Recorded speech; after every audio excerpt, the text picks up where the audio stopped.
المشاركين في هذه الفعالية. Dr. Yusra Bashkandi from Kingsford University and Mr. Dominique from the Mr. Dominique, UN Women Regional Office for the Arab States, and we're looking forward for this workshop to be such a great panel for experiences and for expertise sharing, and also this forum will enhance the strategic work into wide horizons, creating positive impact in the growth and development. We'll start first and foremost the first pillar. I am Dr. Fatima Al-Waif, the General Secretary, General Supervisor of Social Statistics, which focuses on the role of women in statistics.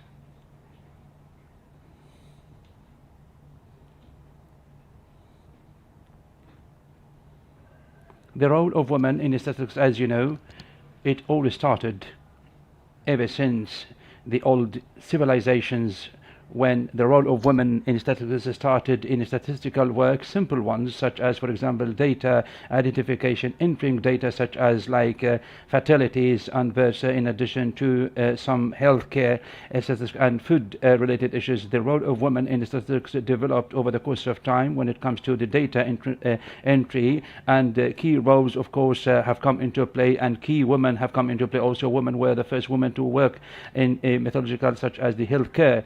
In our modern time, of course, this time, the role of women in statistics has changed into more engagement, producing more statistics rather than just like a data entry or and also it has been developed into the industry of statistics and the decision-making processes. This kind of development, of course, is well attributed to the support provided worldwide and locally as well for women. At the level of the world, of course, there are different legislations and policies, regulations, of course, which help to produce more data of statistics, in addition to the development of different indices and indices based on the social and gender. Equally important, of course, the development of technology has helped also to enhance quality statistics in order to measure the impact of such policies to enable women across different sectors. Equally important, there has been such a great support across the Kingdom of Saudi Arabia, which has been very much contributing, making women as a key pillar, key for Vision 2030 of the Kingdom of Saudi Arabia. This role has been very clear when it comes to launching different initiative programs, policies enabling the role of women by and large. The most important programs, which is the human capacity building programs enabling women through education, training, and also enhancing competencies, and also the national transformation program, which supports women largely enough for women across the labor market, and also helping her to assume different positions. Equally important, the quality of life program, which enhances the quality of life for women, whether social life, healthcare life, economic life, or otherwise expressed. There are other programs such as enabling women in the labor market, which enhances, of course, the percentage of women in the different sectors, and also entrepreneurship program to enhance the female entrepreneurs, to help them enhance their roles in the social development. In addition to these programs, there have been always policies which, of course, the Kingdom of Saudi Arabia has been very keen to enhance the contribution and participation of women in the labor market, in addition to widening and diversification of different sectors where women can play such a great roles. The most important of which is creating equal opportunities, where employment opportunities have been very ample, based on equal opportunity without any kind of discrimination, or such as interviews, making women able to have that equal opportunities for employment. In addition to the employment of women across different sectors, such as labor market opportunities, in such a way to go in line with their own abilities, capacities, and competencies. In addition to providing favorable environment where employers are committed to provide conducive environment conducive to their own competencies, in addition to the professions or occupations. Equally important, there are other different policies that focused on striking a balance between the work environment and the social environment. There have been different policies relating to maternity, taking care of healthcare, maternity leave, for example, based on the healthcare and based on the maternity and based on the child care, in addition to the social insurance and the policies relating to the social insurance when it comes to the women protection and care for women. This kind of support has led to to increase of the participation of women in the Kingdom of Saudi women, where, of course, in 2024, it has been up to 30. It has been there up to 34, and in addition, it was just 18.6 in 2018. Of course, the contribution, the participation, of course, helped to reduce the unemployment rate, where, of course, it was 13.1 in 2024 in comparison with 2016, which was like 34%. Of course, the increase of the participation of women in Saudi women in the labor market also has helped them to be engaged in different economic activities, and also representation of women have been also across different occupations, such as like management, leadership, and the positions. But we are still ambitious to increase this number, of course, based on the different women leaders, in addition to different leadership positions, even though some challenges have come into play when it comes to the different statistical field. The most important challenges, of course, they are focused on the three challenges. The first one is like women getting engaged in the statistics because they lack the importance of like importance of being statisticians, supporting decision makers, and also the importance of statistics when it comes to decision making processes, taking accurate data, precise data, and making real life policies and also performance indicators and the sustainable development. Previously, of course, it focused on the link between the data of statistics and other fields. Also, the lack of programs relating to the applied statistics. Most of the programs focus on theory, regardless of the scientific application.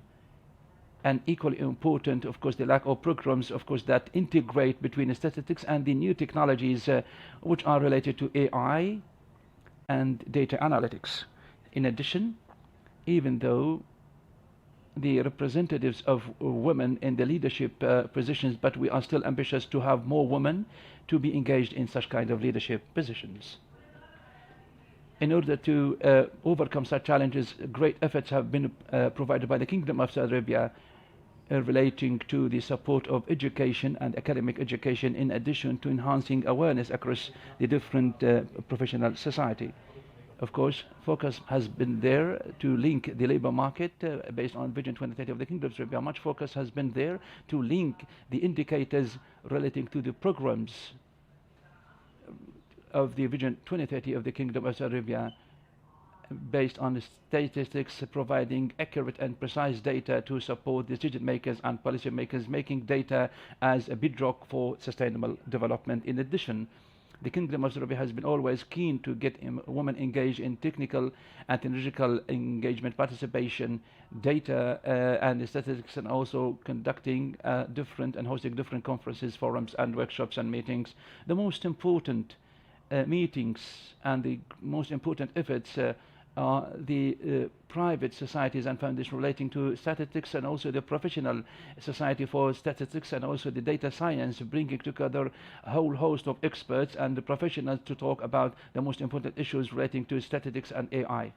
Equally important, there are different platforms that provide training, workshops, programs, of course, relating to data analytics and how they can be linked to the statistics and AI. And it has been observed based on these training programs that there is a big acceptance, of course, by women, of course, to be engaged. The number of the trainees is up to 52% all women.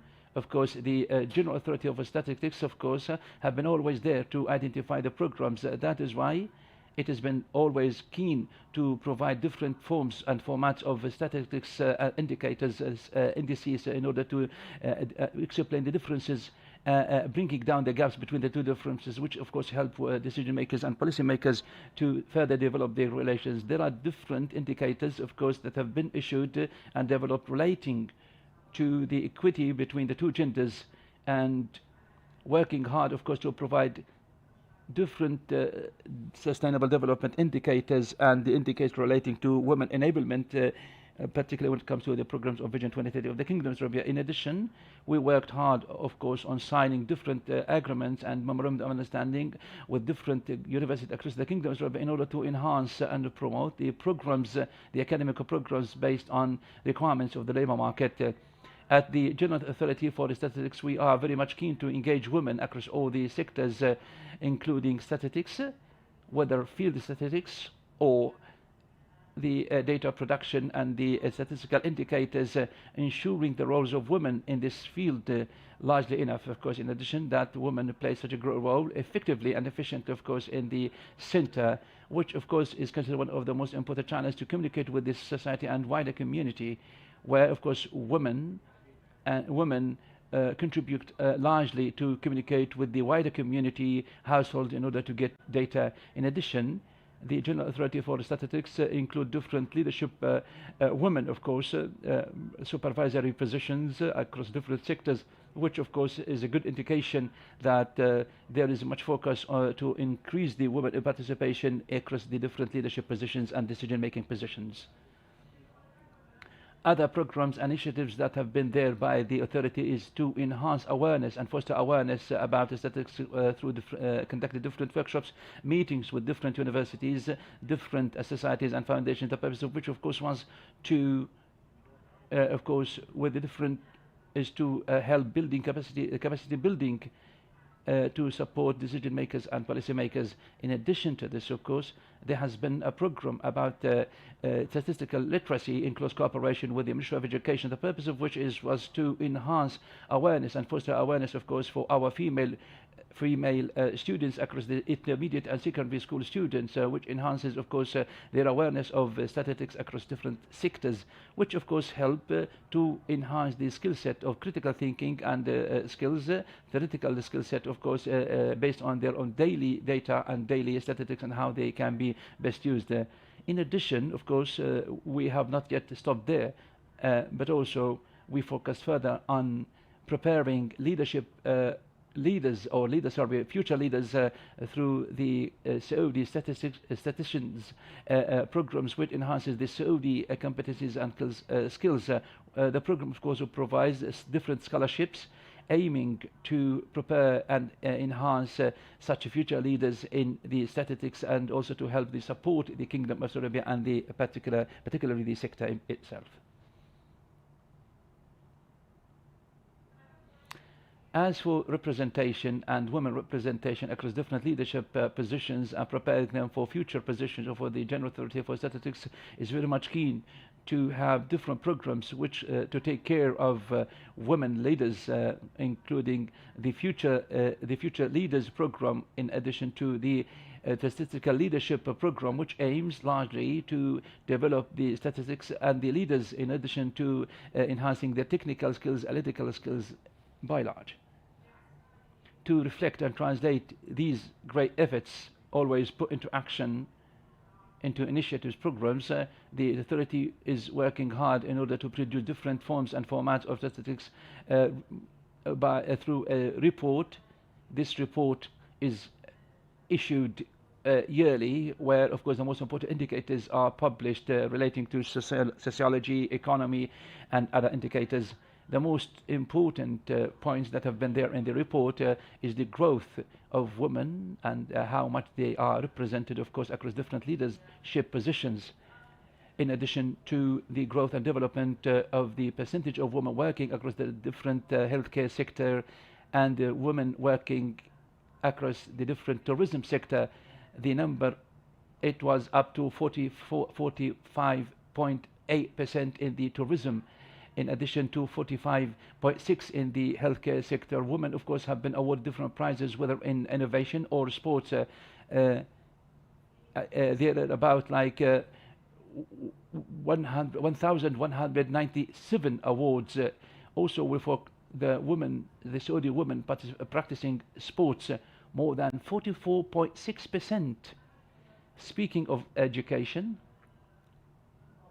we noticed there is like increase for Saudi women getting engaged in education with higher degrees.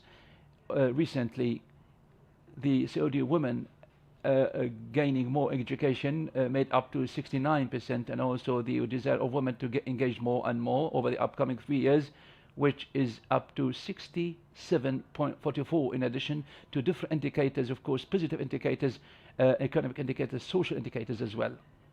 Of course, this has not been there confined, but also based on the different reports, international reports, and the regional and local reports. There have been different works and efforts provided by the General Authority for Statistics in order to enhance the indicators relating to the different global reports, such as the Arab reports for the different gender gap, in addition to the World Bank group reports, in addition to the UN Women Group reports, in addition to the local reports, whether the Saudi women or women in general, and their roles and participation engagement across for development and growth. Of course, we have come to a conclusion, and we would like now to give you a model for the statistics by Mr. Lulu Al-Muqbil, at the General Authority for Statistics. Please, the floor is yours, Lulu. Peace be upon you all. Honored and excited to be there with you. First and foremost, I would like to introduce myself. My name is Lulu Al-Muqbil. Excited to share you my journey that started with passion, with numbers and figures. Of course, it developed step by step all the way up to I have become a data statistician and analyst. I hope to be a source of inspiration and change your future to be more ambitious. First and foremost, my journey goes back to early years. Started all my knowledge about numbers and figures before I understand it as academic. I have a special interest in mathematics, numbers and figures, and numeracy. As very much like any child, I followed up cartoon films, and I listened to my internal voice. That time I did not understand it, but then over the course of time and years, I have come to understand the deep meaning of this. Of course, when I graduated from secondary school, I have come to a question: what is it that I need to major in? I was a little reluctant and hesitant. The internal voice was clear about mathematics, because I believe strongly that I can change figures and numbers, not from symbols into stories yet to be told.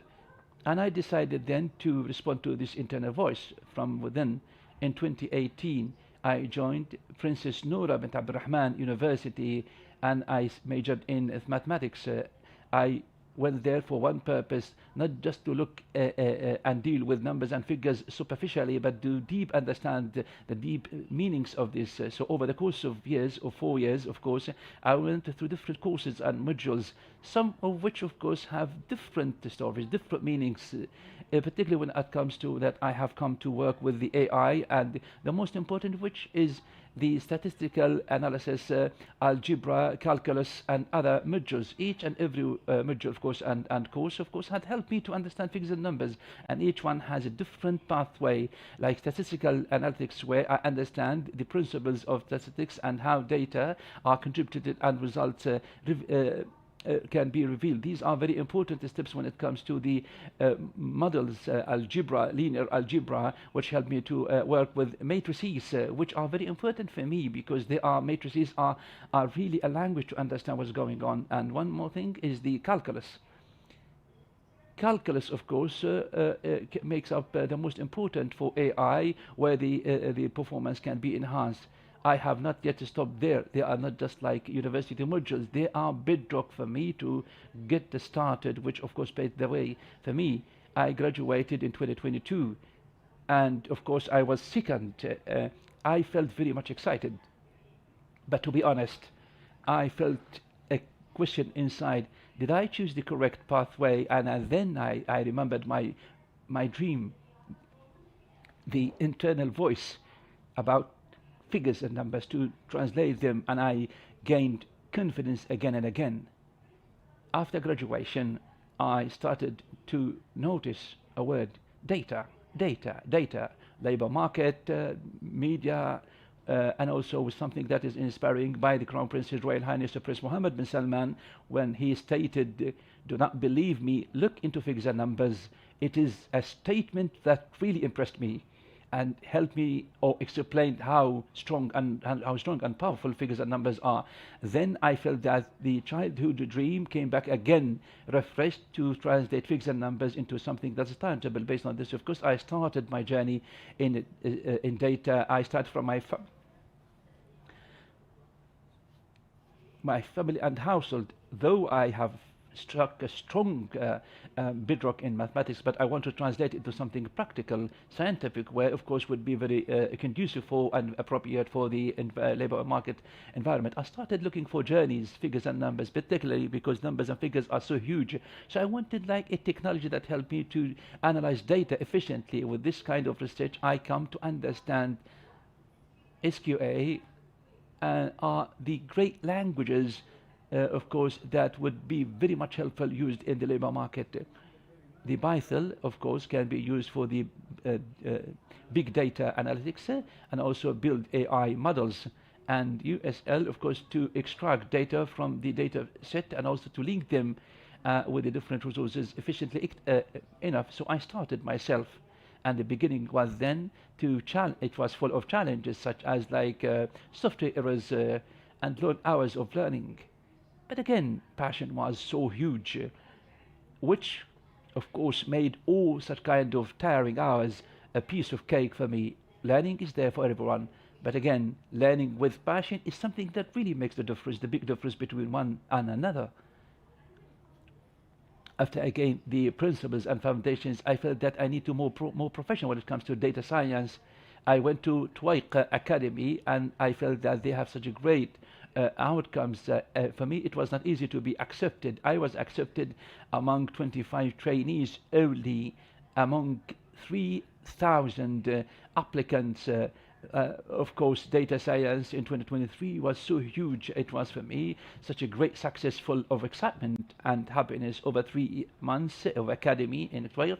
Of course, I learned a lot about data and data cycles, and also a lot has grown inside me. I mean, in terms of coding, software, AI models, and algorithm and matrices. Why? Because I really aligned this with mathematics and also revealed using, of course, different business models and AI models. And after this long journey, I felt that I am more now ready to be engaged in the labor market and apply what I have learned into reality. In 2023, halfway, I joined the General Authority for Statistics. It was the first step for me in the professional journey. It was true just for a couple of years across the authority, but I did feel that I learned a lot, which is up to 5 years in terms of data science, because of the strong big projects, and they're using, of course, different data, which help me to link the results with the results. Of course, I face different challenges in terms of data analytics, realization of data, but again, with the continued learning, benefiting from the expert and think tanks who are using different methods, I really overcome such challenges. Based on this, of course, I learned the full statistics course, starting from the format development, using the methodologies, all the way up to data collection and analytics based on in high quality standards, and each and every stage is linked with the other one, and the quality of results is based, of course, on this. So it is the bedrock where decisions are made across the Kingdom of Saudi Arabia.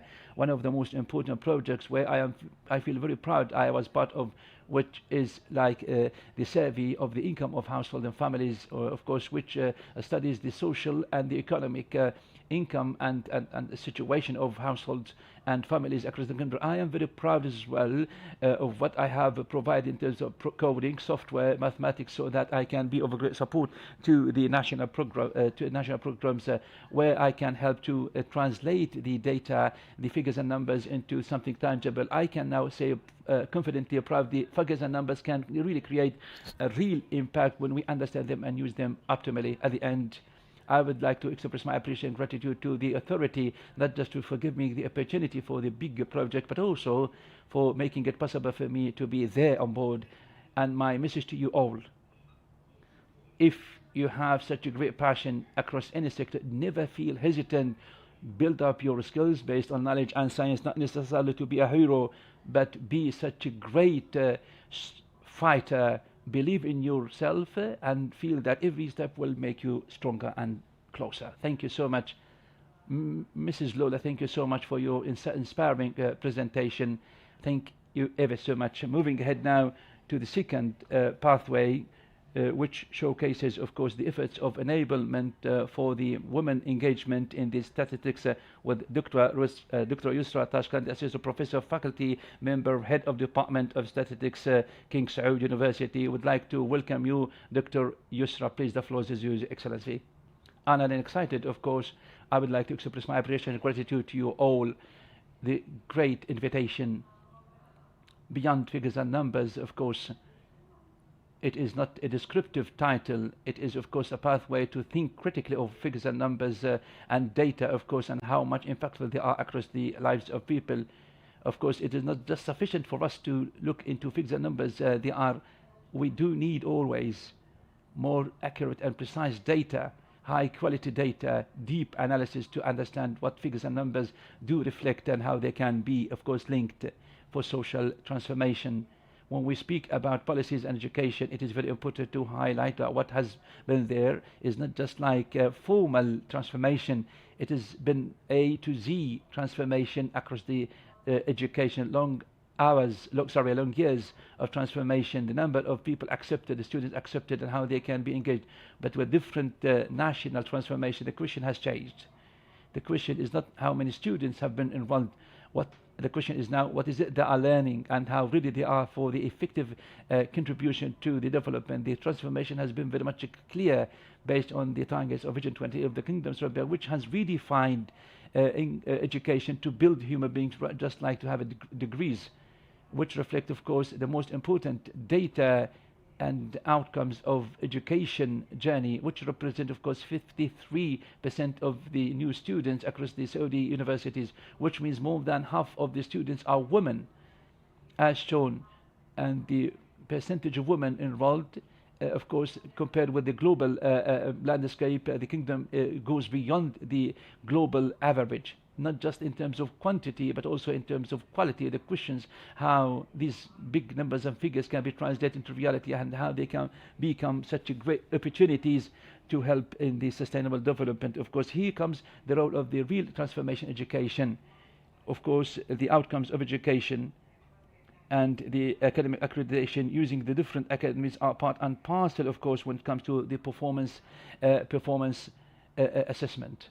Equally important, the participation of women in each and every test, such as PISA and PIMS, are not like comparative or benchmarking, have become really such a great tool to redefine and look into the policies for more improvement and more enhancement. Equally important, of course, the enhancement and expansion of the academic programs with the needs of the labor market in line with the increasing growth and development of data analytics, AI. The Kingdom of Saudi is using data and education increasingly growing in terms of the performance assessment and also to inform the outcomes of education. Here comes the social depth where numbers and figures are not just used to show results but also to identify gaps and vulnerabilities, so we can identify who can benefit and who and how can, and which of course reflects the quality policies of education. Education is not just like a pathway of learning, but it is a social economical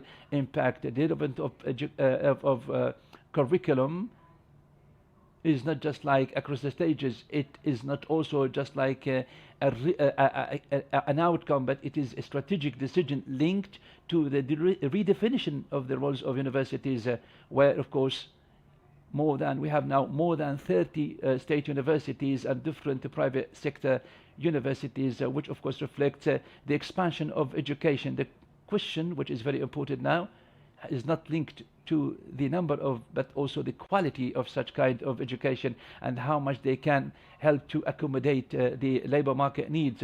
So the development of curriculum has been a really strategic decision in order to enhance the content and also to provide a holistic revision and review of the curriculum, where of course academic and education policies and the plans are always updated in such an applicable way. Digital education and learning has been part and parcel of the process, and not just like accessory tools, which of course have provided new pathways in order to reach out to education, which of course help to create more interaction and interactive and proactive approaches, bringing together the different interactions and accommodating of course the different needs such as like sociology, economics, and other issues, and have really been there not just to look into one pathway, and also education have been linked to the academic research application in such a way to bring universities closer to reality, to look into the needs of society and the development needs, and also be able to produce knowledge that reflects reality, which is of course link knowledge to the needs of the societies, and not just like to look into the levels of programs, but also to make them sustainable, tangible, realistic, in such a way to enhance the quality of outcomes, the national outcomes. With this transformation, of course, the roles of university have changed. The university is now just like an academic institution to give degrees and produce knowledge, but also to look into the social economic phenomena, identify solutions, identify gaps, look into, of course, this through analytics, evidence, of course. This kind of big and deep transformation is linked to the higher role of the higher academic institutions, and also look into the relationship between human beings and the society and communities. This, of course, goes beyond the human being building to create wider space, even though the pivotal roles played by universities are still developing a skill set, links or linking it to the labor market, and also the professional and vocational development of these skills. And also it is very important to look and read the economic and the social indicators are not just like mere figures, but also reflect the national indicators, of course, based on the data of this authority of the general authority of statistics, shows that the level of participation of women went up, of course, and also the unemployment rate went down. These are very important indicators, can never be read without the use of accurate and high quality data and the statistics, of course, which of course help and push to the skill development, the different programs, initiatives, of course, to help support and enhance the participation. And beyond these figures and numbers, of course, a very important transformation comes into play, how to be prepared for the labor market, not focusing on degrees and certificates or licenses. They are not ends by themselves, to focus more on competencies, skill set, and also the needs of the labor market. In addition to the leadership skills, entrepreneurial skills, of course, are great pieces of evidence to look into how they can be fully integrated into society, as recently shown. This kind of development reflects the expansion of the institutional culture and the women participation, engagement, and leadership course based on the SMEs led by women mostly and largely, which is a very important indicator. And the great initiatives about leadership positions, of course, this kind is not limited to the labor market, but also goes up to the academic and higher education. And also different leader positions are headed by women, and the participation of women in the academic positions, which means that the great transformation of the education policies and the increased number of the academic leader position leaders as women, of course, has become very important institution policies. So the enhancement of knowledge is not just like one pathway, but it has been a very integrated process where education is one, training and others. So where data plays such a great role to create highly social impact across community. To conclude, speaking of the data, let us speak about human beings and about equity, justice, future, and Vision 2030 of the Kingdom of Saudi Arabia has provided such a great model, and how data, when we look into them, can support investment across the Kingdom of Saudi Arabia, making higher education such a great way to enhance knowledge development and growth, enhancing different sectors and not just to be limited to one. Thank you so much, Dr. Yusra, for the great speech and talk that you highlighted the role of women in the labor market and particularly in the statistic field. Thank you ever so much for you, Doctor. Moving ahead now to the final one, in the first one, which focuses on the strategies of the global with Mr. Dominique. Mr. Dominique, the statistician, UN Women Regional Offices for the Arab States. شكرا لك، أهلا وسهلا وحياك بالله، أهلا وسهلا ويسعدنا أن تكون معنا. تفضل لو سمحت، يمكن أن تستعرض العرض الذي لديك. Thank you. Can you hear me?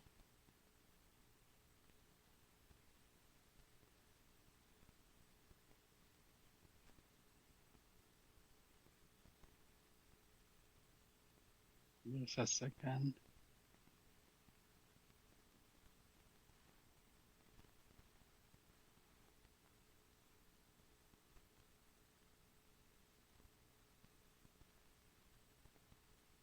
Can you see my screen? Yes, we can. Thank you. Let me-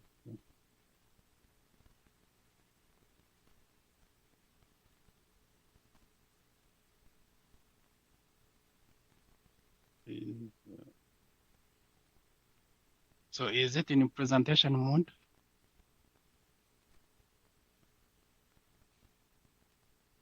No, Hello? if you can. No, if you can Not just. yet. Full. Oh. Just a second.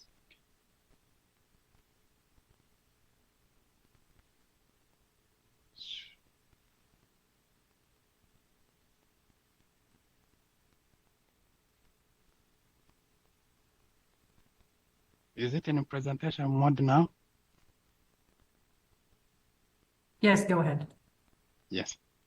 Thank you. Thanks really for inviting UN Women for this very, very important topic on this panel discussion, beyond the numbers, the social dimension of data. And my theme for this panel is related to global empowerment strategies. I will start by an introductory part. Globally, as per UNESCO statistics, women constitute only 1/3 of global researchers. That is 31%, roughly, with significant gaps in science and the data fields worldwide. If you will look at STEM education vis-a-vis career, we can still see that while young women are more likely than young men to pursue higher education, they make up only 35% of graduates, STEM graduates. We still also have underrepresentation in leadership, despite comprising about 1/3 of overall research globally. Women are severely underrepresented in senior positions, accounting for only 1 in 10 leaders in STEM field.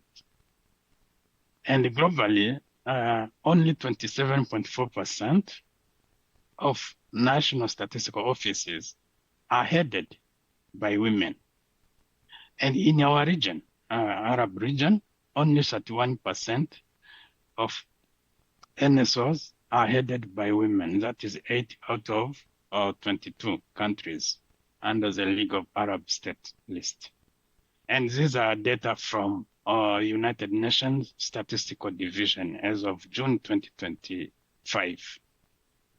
But we still have also barriers in advancement, limited mentorship, gender biases, and unequal training access hinder women's entry, retention, and leadership in career development. If you look at the leadership and national success stories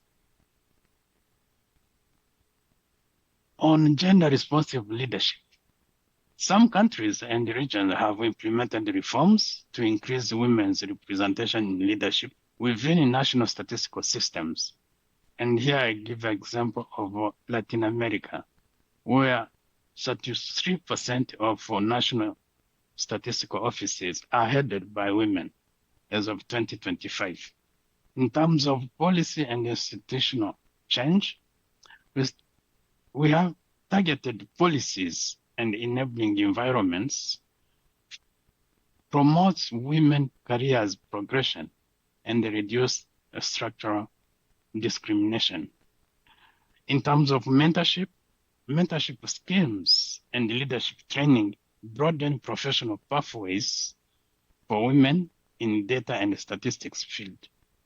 For example, in Latin America, we have what we call Community of Women Leaders in a framework of Statistical Conference of Americas. Every year, they meet in order to mentor and train or other females in the statistical areas. In terms of global inspiration, successful leadership models inspire replication worldwide and advancing equitable and inclusive data ecosystems. If you look at global strategies for access and retention, a coordinated gender responsive education policies and investment would promote inclusion from early education to advanced specialization. And mentorship programs and recognition systems like awards and scholarships encourage career growth and leadership for women who are in statistical systems. And about the global collaboration between governments, academia, and other organizations ensures the sustainability and scalability of gender equality interventions globally.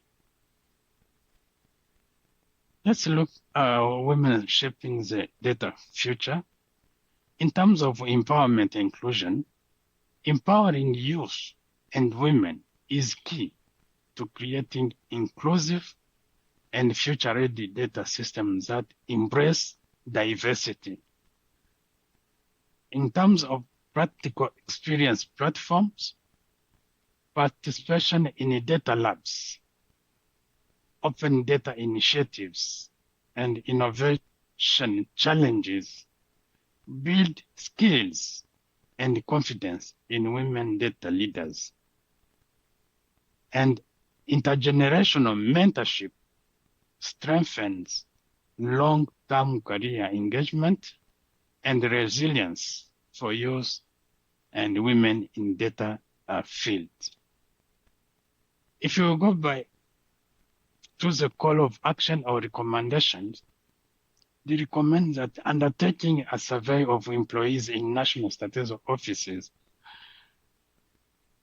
will improve our decision-making by statistical leadership, because through the survey, you will get to the findings will inform decision-making and address the challenges that may be hindering women progression in careers within the statistical system.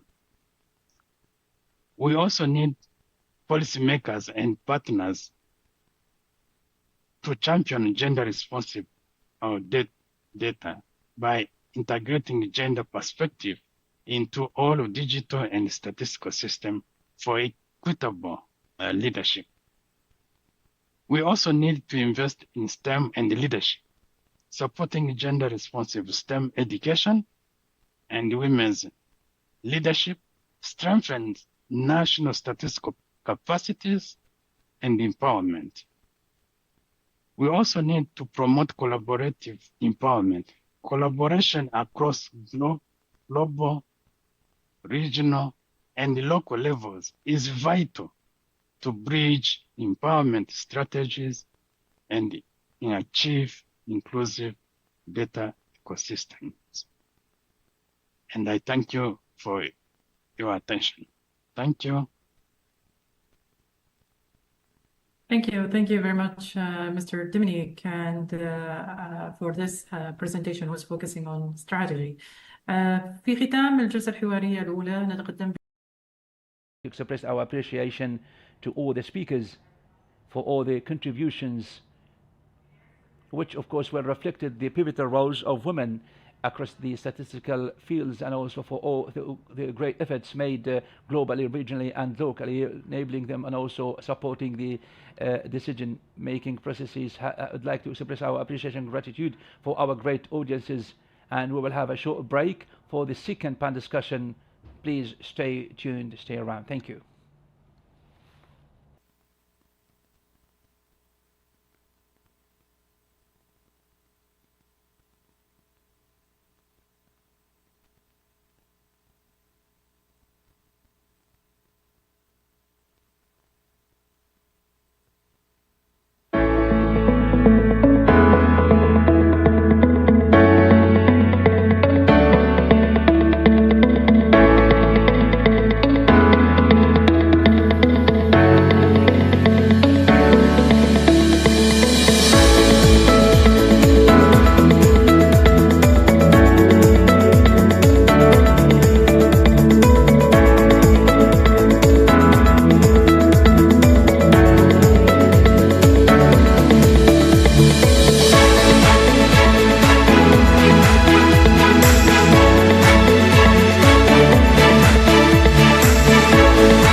Hello.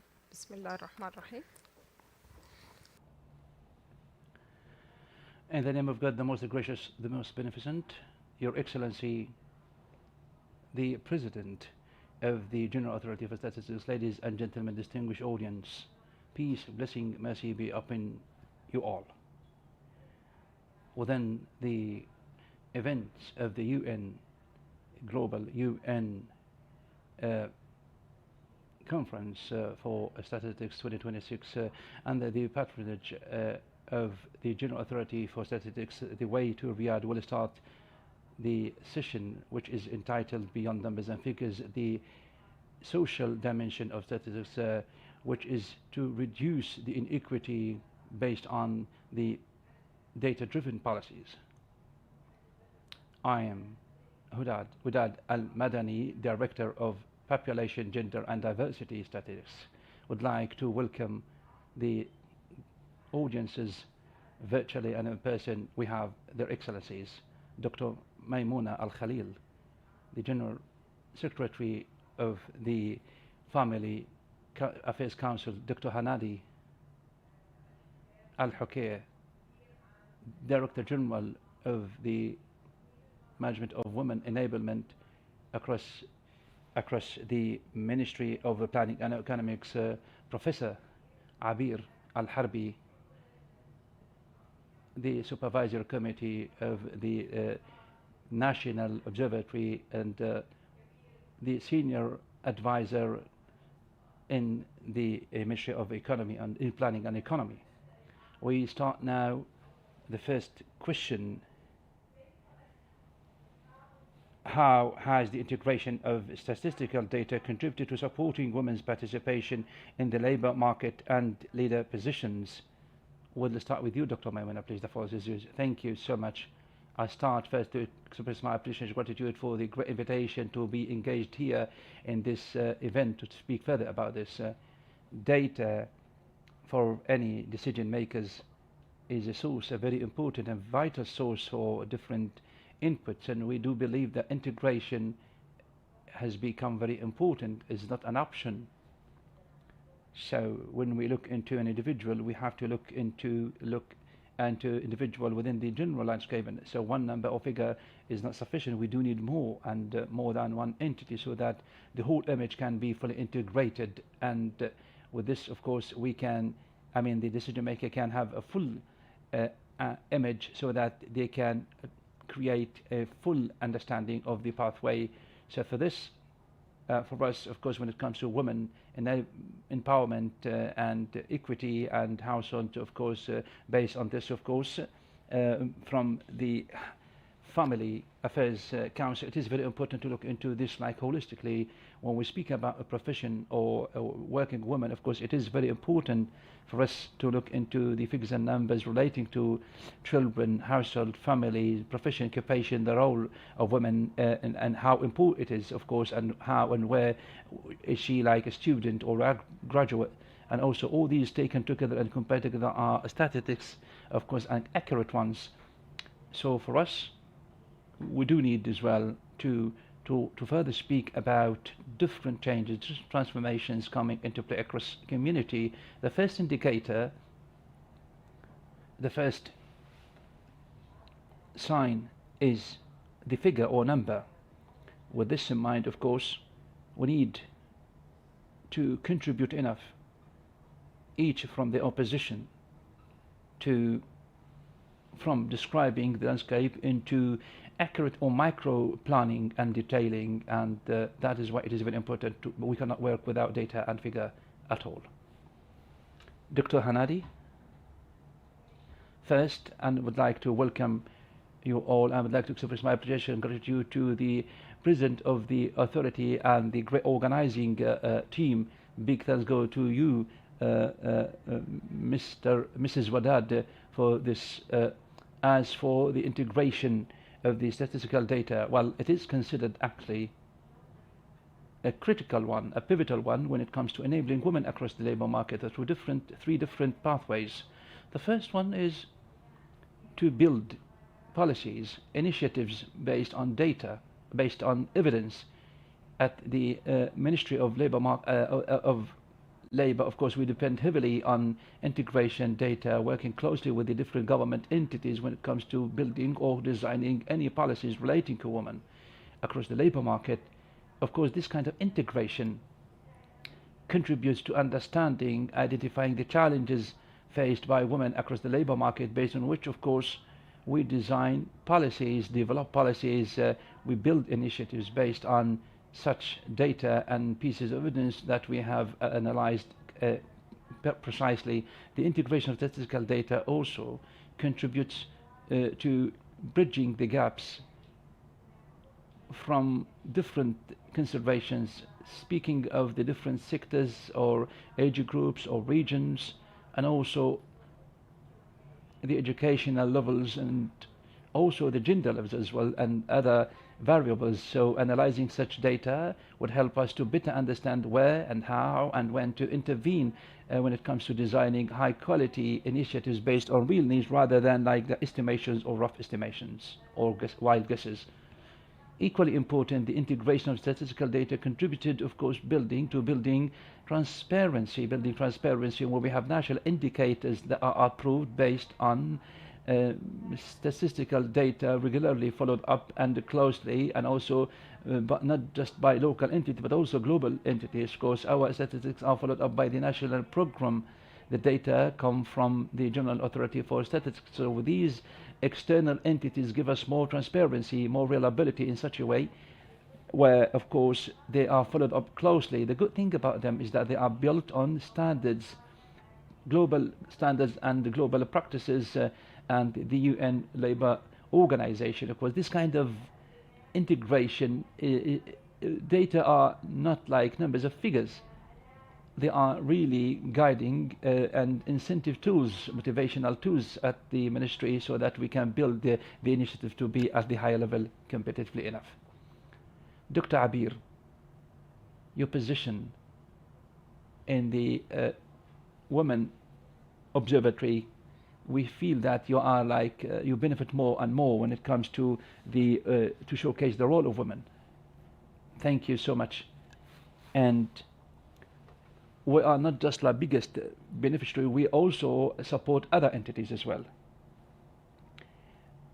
And one of the key targets is that it is a think tank based on Saudi staff cadre, which of course designed indicators to measure the level we are. So when the programs of Vision 2030 came into play, they were ambitious enough, of course, and we learned how to realize it is very important to create a national indicator. It was, of course, based on Saudi data, of course, with big reference to the General Authority for Statistics. So how we, in 2018, it was just reading it, and how we can measure the participation of women, and it was like educational, organizational, and also the integration. The integration is very important. Unless otherwise the data are integrated and there should be a correlation, it would be very difficult, of course, for us to better understand where it is. So it is very important for us, because at the end of the day, and to enable women so that we can support women, that all the opportunities provided by the government, of course, for women, so that we can measure them. It is very important to have such kind of integration across the data. There should be a correlation, of course, to better understand the challenges, for example, relating to, say, economies, to healthcare, organization, how many female employees are there in this and that. So it is very important for each one, whether in the Ministry of Social Development, and so for us they are all integrated. We look into them as one, fully integrated, and we better understand the relationship and the core relationship, and we also reference to each and every entity, and we never work in silos. We always share the data, the data, and we come to logical understanding, which of course gives our data such a strength, so that decision makers, policy makers can be informed enough to make these strategies, and to help us, of course, how much we need and the scope of work. Following this, of course, because we measured at the beginning, we also have the ability to measure the impact, of course, or the post impact, which are, of course, based on the initiatives. Thank you so much. Dr. Amani from the Ministry of Planning and Economy. What is it that you bring to focus here in terms of the development of data, in terms of the policies? At the beginning, good afternoon. Thank you so much for hosting and organizing this event. Of course, thank you so much. Your efforts are much appreciated. Everyone is aware of the fact that across all the planning programs, we always start with a figure and we come to a national win. What about this figure and number? It tells us a lot about economy that has been reshaped, redesigned based on bedrock. These are social economic data, the geospatial data, and also linking all these pathways and pillars together. So data are bedrock really across all the national planning programs and policymakers. One thing I would like to talk about this across 4 pillars.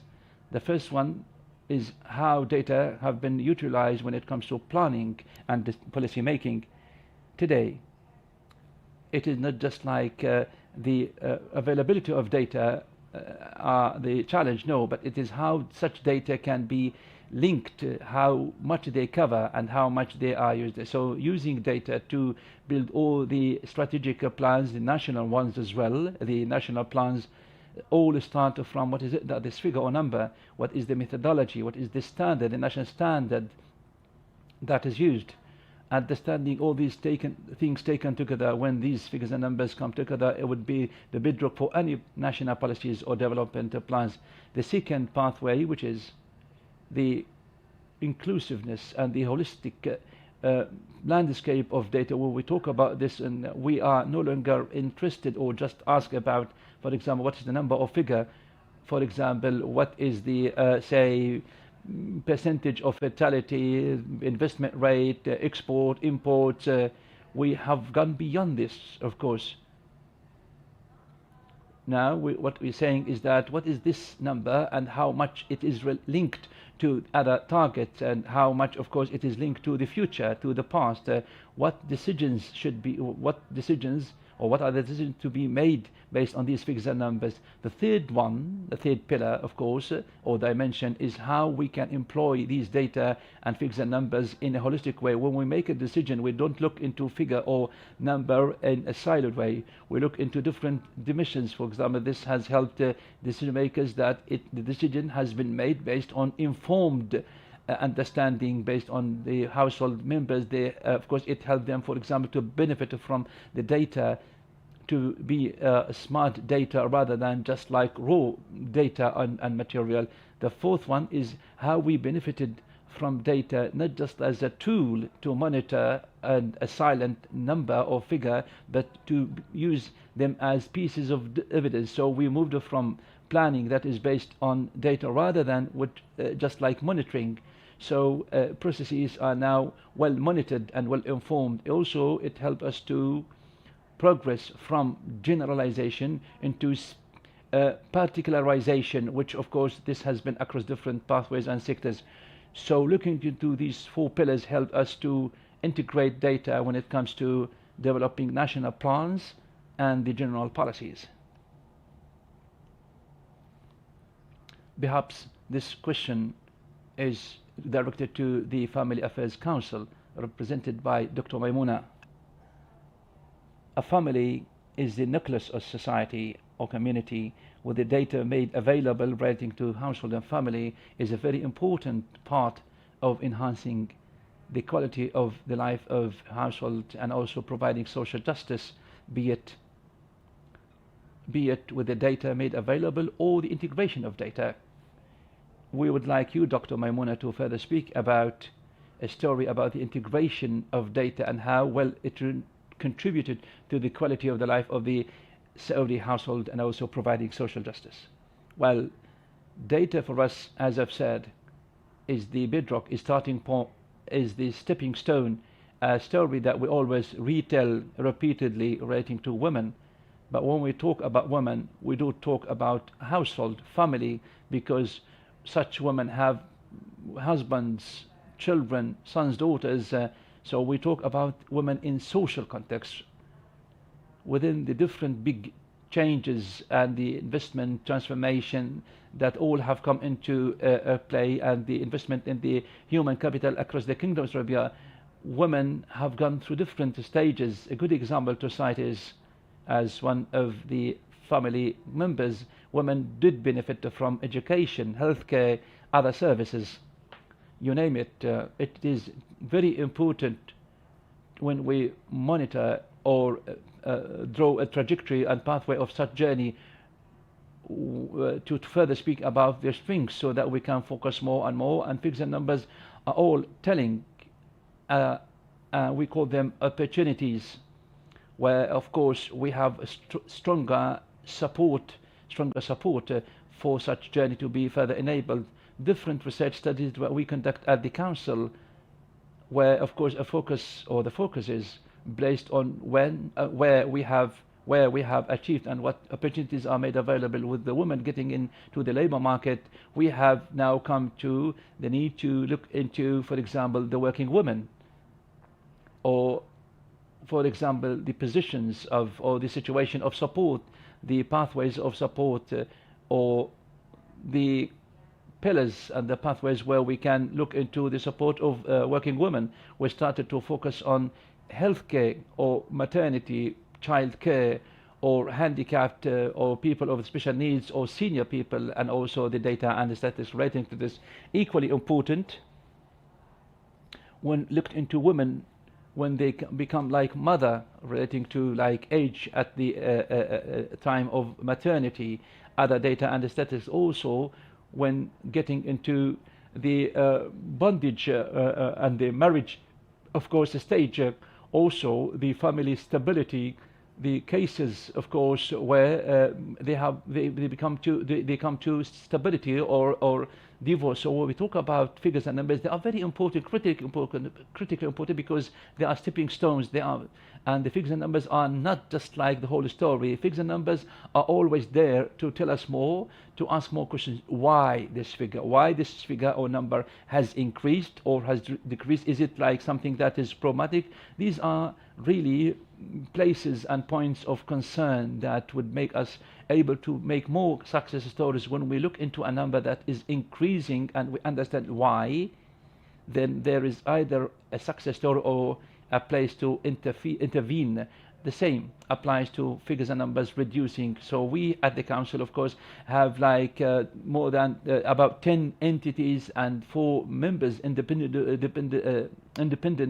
members, of course, looking into the Family Affairs Council. So much interest and focus coming from the government and the private sector as well, whether we focus on women, senior, or children. So figures and numbers are always there to depend on, but now with this social landscape, which is critically important, where we focus more and we invest more and more across the community, where it is all linked, all the targets of the Vision 2030 are all linked.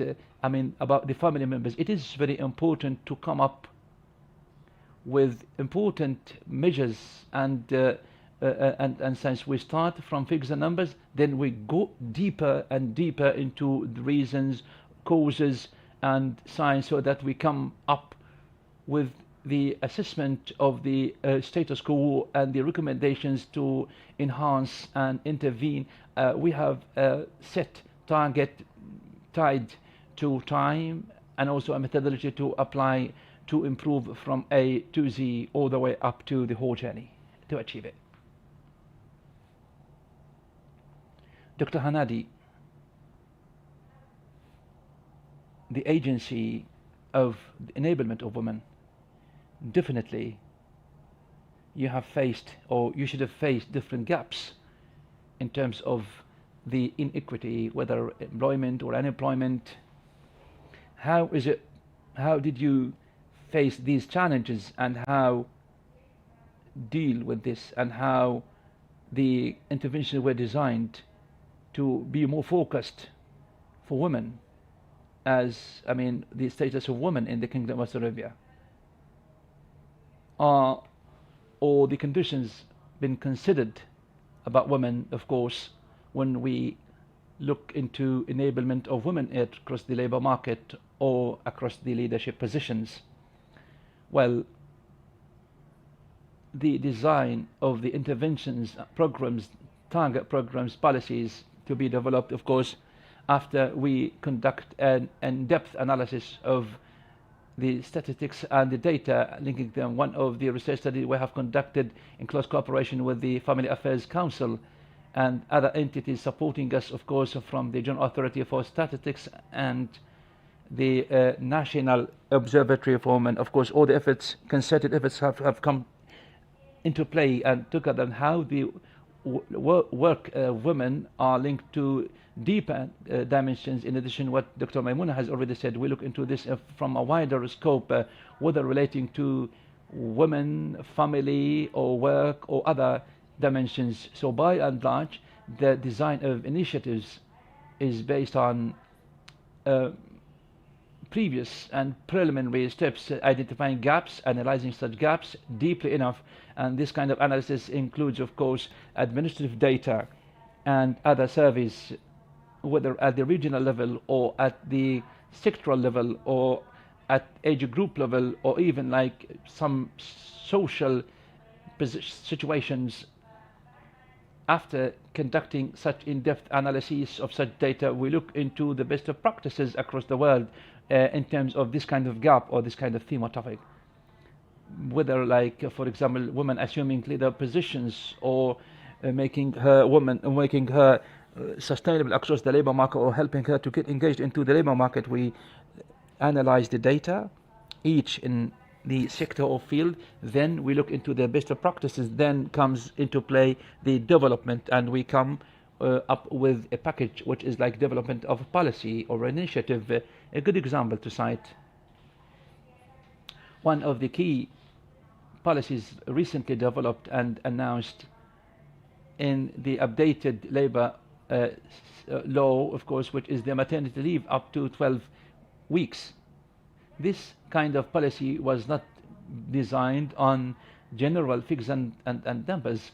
It was designed on in-depth analyses based on the data across the labor market and the sustainability of women working across the labor market, and also the sustainability of women working after maternity or after birth, of course. With this in mind, we have come to this kind of update to the maternity leave, including or in addition to other development. The maternity leave is now 12 weeks, all paid, because we looked into the other challenges relating to the private sector, where, of course, it should be part of these cost and we have come to this kind of policy, in addition to other initiatives that we have really come up with based on in-depth analysis, based on the data and the statistical information that we have gathered. Dr. Abir, perhaps at the General Authority for Statistics are always ambitious and looking for numbers and figures.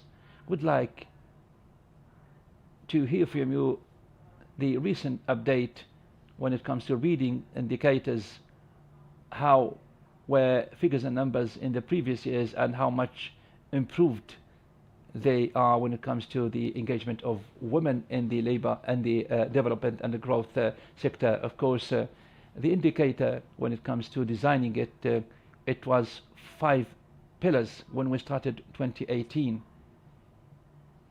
mimicking GTI, but again, when we look into different readings, they did not reflect well enough the figures and numbers in the kingdom. We designed a local index or indicator or index. We took our specificities and particularizations in a transparent way, where we identify the strengths and weaknesses. In 2018, when we started, we did not have the social dimension, and which is, of course, something that we added to the GGI, because we felt that across the Kingdom of Saudi Arabia, we need to look into women socially, linking it in an integrated way with other pillars such as healthcare, economy and medical. So we look into the image as full. In 2018, it was the first reading of the index. It was good enough, but our ambitions was so big. The Vision 2030 programs were more and more in terms of engagement and participation of women, and we have different weights, of course, to be included. We experienced with the weights, and we provided, of course, the index in UN Women, 20 Women, OECD, and we took, of course, a cumulative expertise. We're looking into the different indices used by countries as macro level or micro level across the whole research studies would benefit a lot. So we look into the trend. In 2024, we have 14% improvement across the index, the local index.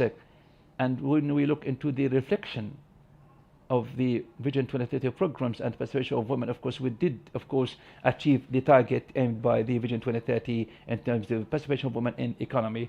So because we are scientists and we'd like to know more, so we get engaged into the details for the gender gap to ensure that the number and figure does reflect the reality for women. The updates are very important for us because we do not build any policies or initiatives where and when the number or figure are not well explained or understood. Well, thankfully enough, of course, this is the progress that we have felt. Other entities started requesting more in-depth analysis in terms of particularly when it comes to their own administrative region or area. We did this, of course, with Al Qasim, Asir region, and other regions as well. And some other times you do need like more in-depth research studies. We feel proud of the partnership with the General Authority for Statistics. They are really the great supporter and enabler where the social dimension was or has been included with the, of course, using the state-of-the-art methods and technologies with the 13 regions also have been included with thousands of families and households, of course, also been respondents to our research study. So including the social dimension is very important because the conditions have changed. That is why we have developed the survey. Some points are now mere records, and now we have come to build on such figures and numbers that are official, published, reducing surveys. At the end of the day, the whole image can be integrated when we have the number that we need. Economically speaking, when we look into the economy of the improvement, it was 13%. When we look into the subcomponents of economy, it is made up of 6 subcomponents. The number of the people working, women, the gender gap, and the government opportunities or positions, private opportunities, income, some other unique occupations, and unemployment. All these pathways or components are very important to look into the correlation. We look into the deeper layer, and we need to see the improvement. Is it the same level, or is it like different? These microscopic research studies give such great dimensions for the index. We understand the importance of the figure and number. I do understand it, and I as Saudi woman and understand it and how, and also I understand the conditions and situation around this figure and number. With this in mind, we come to understand how we explain it. We go to the entity, we take the feedback also. The gender gap has been improved, of course, but the variable when it comes to the income, it was not, the increase was not the same. We analyzed again, yes, women participated, got engaged in different pathways and sectors, but again, what kind of positions she assumed? Did such positions reflected in their income or incomes? Well, we give such outcomes or data to research into, to study, to analyze, to make more initiatives, and to see the possible solutions. And this is the role of the observatory ever since it was established, and we still continue making progress. Dr. Amani, back to the policies and the planning. We need a success story where we use data reliable and holistic data to design a policy that has impacted the position of women in the labor market or the economic development, or impacted in one way or another, the community. Thank you so much. Perhaps something that we come to agree on, it's a conclusion when we look into figures and numbers. If we look into figures and numbers as silos, there are lost opportunities. We have come to bring these figures and numbers, and they put all in place as inputs when it comes to designing policies and plans. Stories can start from dimensions. Some are social, some other geospatial, technical, or economic. When we say social, it means we talk about human beings or man and figures and numbers. We start with a family that is looking for stability, young people striking a balance between work and life, graduates looking into the opportunities. With all these data were mere inputs for different policies and programs to be made. Of course, a good example to cite SANID programs, Hafiz programs supporting Tamhir, for example, programs relating to supporting families, are all because such figures and numbers did help to design policies, understanding them. How is it possible for us to come to them? And based on this, of course, programs can be designed. The other dimension for using such a programs and the impact of such data, the economic dimension. We talk about here about decisions based on economic indicators relating to, say, for example, prices across all dimensions, which helped, of course, to better understand what is it meant by inflation, about, for example, housing pressures. The decision made, of course, on figures and numbers based, which, of course, played on making such a great ceiling, the impact, the housing or the house ownership, also decisions that have come into play because based on the inputs, vulnerable families and households, for example, how we can support the citizen account, and all these decisions have been made based on inputs, of course, and also the geospatial decisions were made based on the regions, towns, sectors, based on categories, how we can develop here or there. In the past, a region was looked into based on their own local production, or now when we make policies, they are now directed based on what is it they have in terms of investment opportunities and how we can create justice and equity. So we have come now to have trade balance locally and globally. We now started what is known as a trade exchange between one region and another region. Inter-regional trade balance, where we sometimes increase, some other times decrease, benefiting from the advantages and competitive advantages of each region. Also the technical dimension, which has really created big jump when we benefited from the integration of data based on the geospatial, statistical, and record data, the smart data, digital data, the estimate and behavioral data, mobile data relating to the geospatial imaging, the behavioral ones, and the kinetic data, which did help a lot, of course. And we have, of course, we have moved from being interactive into proactive. We are not working on early warning. We now understand what will happen rather than when it happens. So a good conclusion to make beyond these figures and numbers are great justice, enablement, transparency. Thank you ever so much. Thank you. Back to you, Dr. Maimuna. When we speak about family per se and data, and the statement made by Dr. Amani about the vulnerable groups, has there been an in-depth research study about the families considered as vulnerable households or with special needs or seniors? Has there been any kind of research study in terms of the economic conditions helping them, of course, based on data, helping them and improving their position based on the data? This is true, and this is considered as a description of the work and the roles of the committee relating to the Family Affairs Council, where, of course, there should be 3 technical committees, one for childhood, and the other one for women, and the third one for seniors. And the council, of course, can create further committees.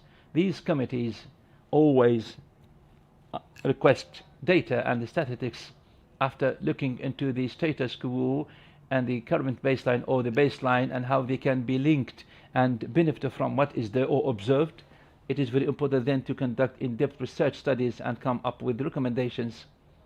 Of course, the most updated research study is to look or the impact of the families or the impacted families or households given the inflation, the social and the economic changes that have come into play recently, and also how much they impacted by the prices, different considerations. Families get impacted by any decisions relating to housing, education. They are also impacted by health and healthcare decisions. It is very important for such committees to look and be informed about what kind of dimensions, considerations can be impacting on women, on families. So the research studies are numerous, and this is part of the mandate of the council to look into this deeply. The good thing about the council is that education and healthcare and others are part of the or members of the council. They are fully aware of such kind of dimensions. Accessing to data, initiatives and procedures directly, of course, through such members, of course, would help greatly, of course. And of course, because such research studies are conducted for children or seniors or children or women, they are conducted or done by one side. But the good thing is that what happens after the research study is conducted, the plan that comes out of each and every study, where they are translated, how they are translated, and how they are followed up closely when it comes to the application of recommendations. So many considerations made the issue of, for example, family stability and establishment. This is something that we're working hard at the Family Affairs Council. It brings together different entities, different parties, such as like the Ministry of Social Development in terms of the governance of the family counseling, the health, Ministry of Health, of course, everything relating to the mental education and psychological education, also the academia. All these research studies, in addition to the fact that we started from data and we come up with plans and the analysis of plans, also this helps to bring all the stakeholders and the people involved together on one table. Data are always important because at the end of the day we have to have time points so that we can refer whether we make progress or any curve or any stop to be considered or any kind of change, making it like something that is from the past. So many considerations that we have gone beyond this because a lot of root changes have come into play, like women getting engaged into the labor market, with the development coming also into play, different participation engagements across the non-profit sector. We have gone beyond so many time points which were in the past, of course, challenges, which were once past challenges, but yet we have come to new challenges which each and every change, so which of course require to look into the different committees and the composition of committees. Dr. Hanadi,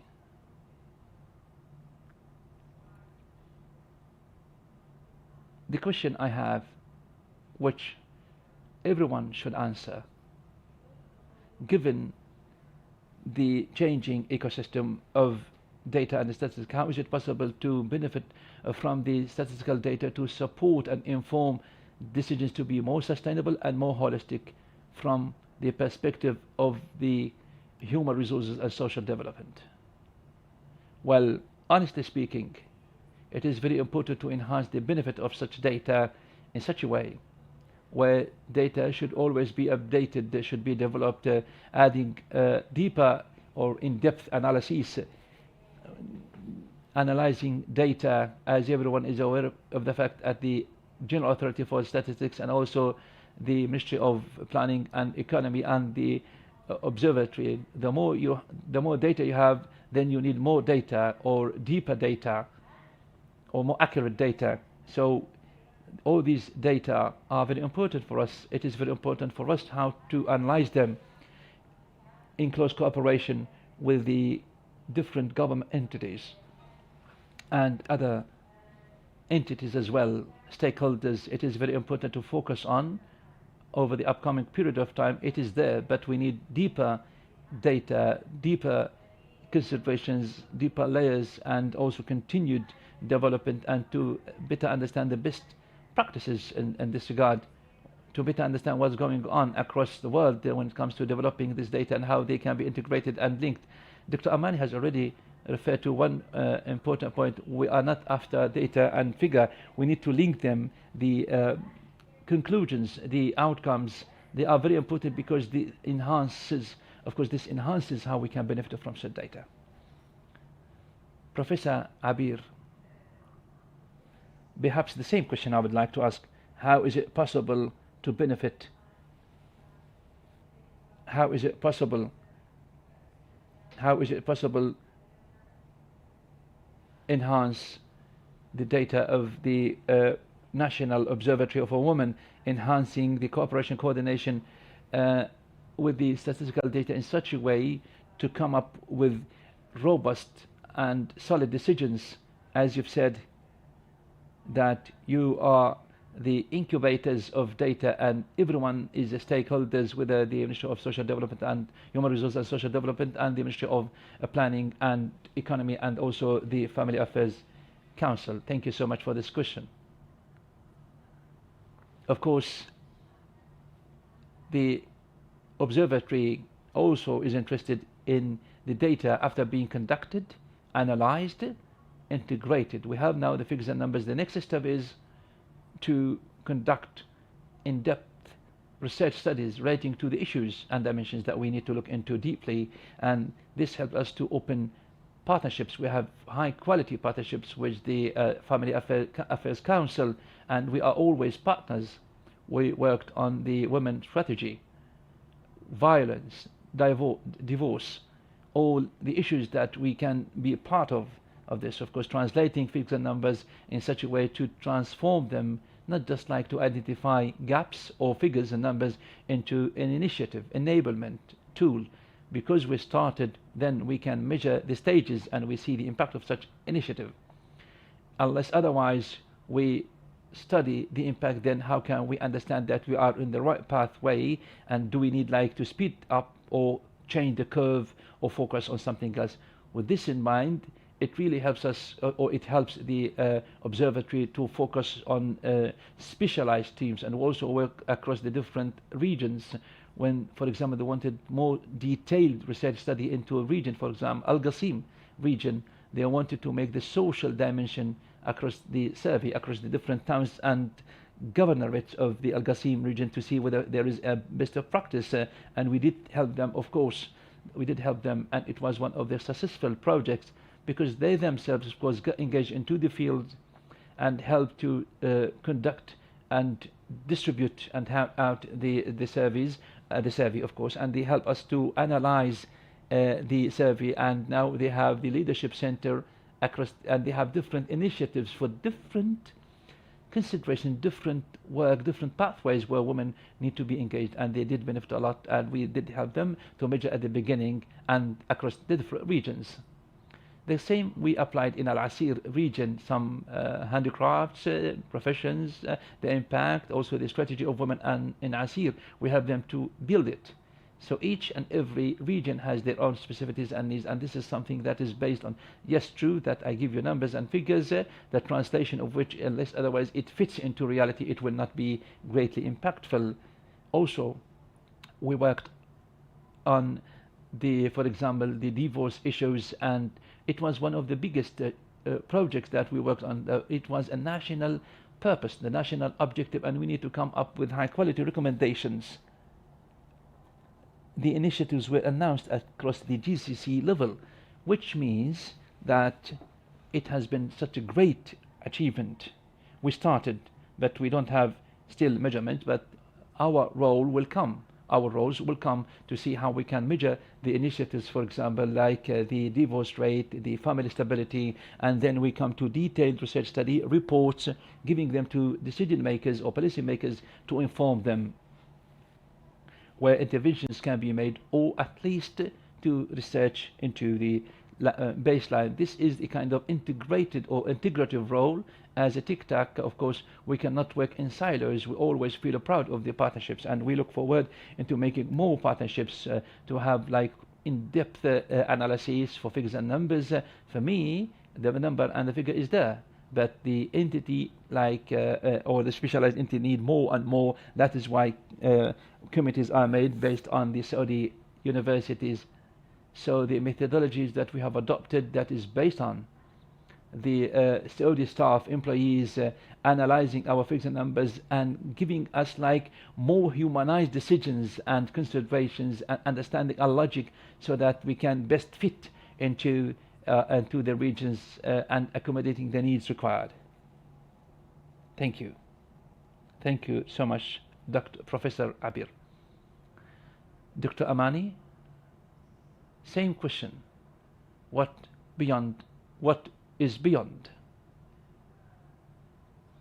One thing I would like to make, we are not just like ambitious. We are ambitious already across the kingdom. We've gone great progress and made headway, but now we have a practice which is excellent. We need to start from the benchmark. I do believe now we have become a benchmark to use. We have challenged and we have gone beyond the challenge based on the integration of the data. Each and everyone has really worked on the integration of data and how they can be best used. But again, there are international, global considerations need to be taken care of.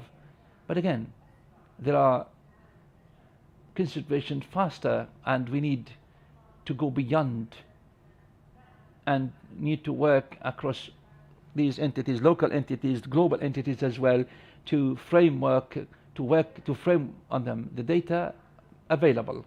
So a publication can be there, but represent just about 40%. All the data required are there. The ecosystems and the government entities are all integrated. But again, we need to start how we can make it. How can we make it people like global entities, local entities, that this indicator or this indicator should be measured this way, because today what was written 50 years back can never be applied today, or cannot apply today, whether global or local. Great, well said. I would like to highly express my appreciation, gratitude for this enriching panel discussions, wishing you always the best. Yet more panel discussions to come, and the way to Riyadh is still there, all the way up to November. Thank you so much. Your attention is highly appreciated. Thank you, thank you, thank you, thank you.